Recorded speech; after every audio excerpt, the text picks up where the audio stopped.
नमस्कार दोस्तों। मोदी जी के राज में देश की जितनी भी एजेंसी हैं, चाहे ईडी हो, चाहे सीबीआई हो, इनकम टैक्स हो, पुलिस हो, सबका इस्तेमाल सिर्फ विपक्ष के नेताओं को प्रताड़ित करने के लिए हो रहा है। ईडी का नाम तो बदल के इंटरटेनमेंट डिपार्टमेंट रख देना चाहिए।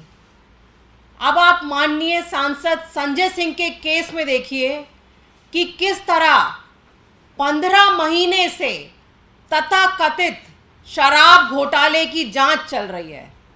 15 महीने से कई 100 जगह, 1000 जगह छापे मारे हैं, कितने लोगों से पूछताछ करी है, लेकिन एक बार भी संजय सिंह का नाम कहीं पे नहीं आया। 15 महीने में एक बार भी ईडी ने उनको पूछताछ के लिए नहीं बुलाया। आखिर वो एक सांसद हैं। अगर आपको सांसद से कुछ पूछना है, आप सम्मन भेजिए, बुलाइए उनको, सवाल पूछिए, जवाब वो देंगे।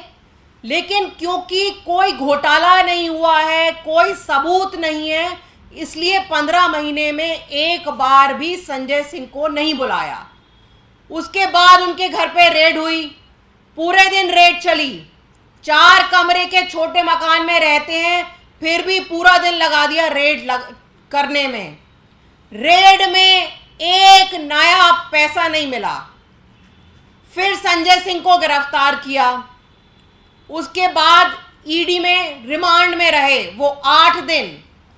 अब आप देखिए, जब कोर्ट में उनकी पेशकश की गई तो ईडी ने बोला कि हमें रिमांड इसलिए चाहिए क्योंकि हम संजय सिंह का सामना कुछ लोगों से करवाना चाहते हैं, इनसे पूछताछ करना चाहते हैं। लेकिन देखिए, मैं आपको बताऊंगी कि किस तरह एंटरटेनमेंट डिपार्टमेंट ने 8 दिन में मात्र 3 घंटे संजय सिंह से पूछताछ करी। और पूछताछ भी तो देखिए किस तरह की पूछताछ। देश की सबसे खुफिया एजेंसी है भाई, इतनी बड़ी एजेंसी है तो स्वाभाविक है आप और मैं सोचेंगे कि कोई बहुत बढ़िया सवाल होंगे इनके पास, कोई सबूत होंगे इनके पास, इसलिए इन्होंने गिरफ्तार किया है। एक सांसद की गिरफ्तारी बहुत बड़ी बात होती है और इस देश में हर कोई ये सोचेगा कि गिरफ्तारी हुई है तो इसका मतलब कोई पुख्ता सबूत होगा। लेकिन मैं आपको बताऊंगी कि किस तरह 8 दिन में कैसे हास्यास्पद सवाल उनसे पूछे गए। आप भी सोचेंगे कि ये ईडी है या किसी तरह की कोई मनगढ़ंत कहानी चल रही है, किसी पिक्चर की स्टोरी लिखी जा रही है। उनसे सवाल पूछा गया कि आपने अपनी माताजी से 10,000 रुपए क्यों लिए। अरे भाई, माताजी हैं, उनके पास, संजय सिंह के पास कुछ खर्चा के लिए उनको जरूरत थी, माताजी से पैसे लिए। आपने अपने पिताजी से पैसे क्यों लिए। संजय सिंह ने एक बहुत बड़ा एक कैंपेन चलाया था।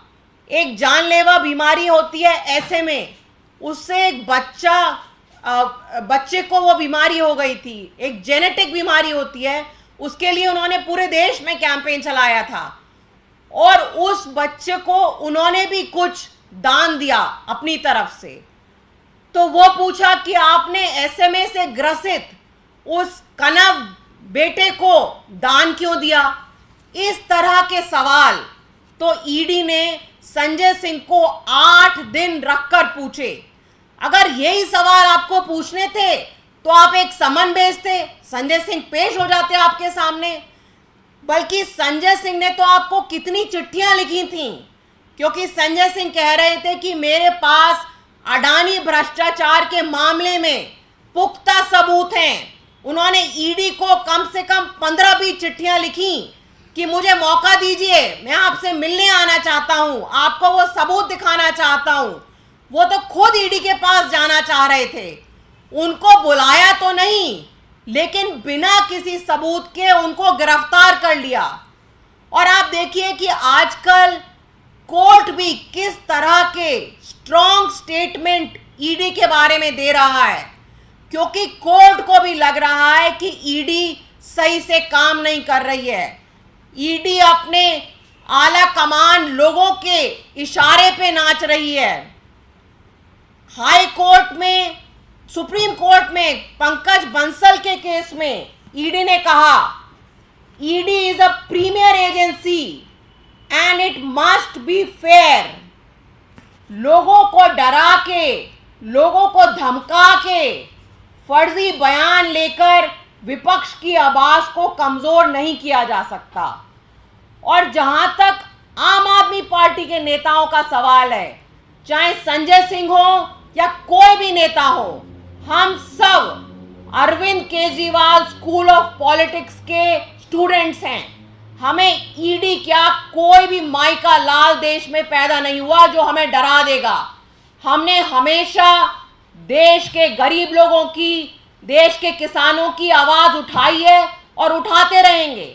संजय सिंह के केस में भी यही कारण था, क्योंकि वो लगातार सदन के अंदर, चाहे किसानों के काले कानून हो या अडानी मोदी भ्रष्टाचार का मुद्दा हो, सदन के अंदर, सदन के बाहर उन्होंने हमेशा आवाज उठाई, हमेशा बुलंद आवाज उठाई। और यही कारण है कि मोदी जी ने उनको गिरफ्तार करा। नहीं तो उनके खिलाफ ना कोई सबूत है, ना कोई बयान है। ये सिर्फ एक मोदी जी का डर है जिसकी वजह से संजय सिंह को गिरफ्तार किया गया है। और इतिहास गवाह है कि पूरी दुनिया में जब भी तानाशाह डरते हैं, वो इसी तरह के काम करते हैं। वो आम लोगों के ऊपर अत्याचार करते हैं, आम लोगों को जेल के अंदर भेजते हैं। और यही कारण है कि उन्होंने संजय सिंह को गैर कानूनी तरीके से गिरफ्तार किया है। हमने उनकी गिरफ्तारी को हाई कोर्ट में चैलेंज भी किया है और हमें पूरा इस बात पे विश्वास है कि कोर्ट से हमें राहत मिलेगी और संजय सिंह शीघ्र रिहा होंगे।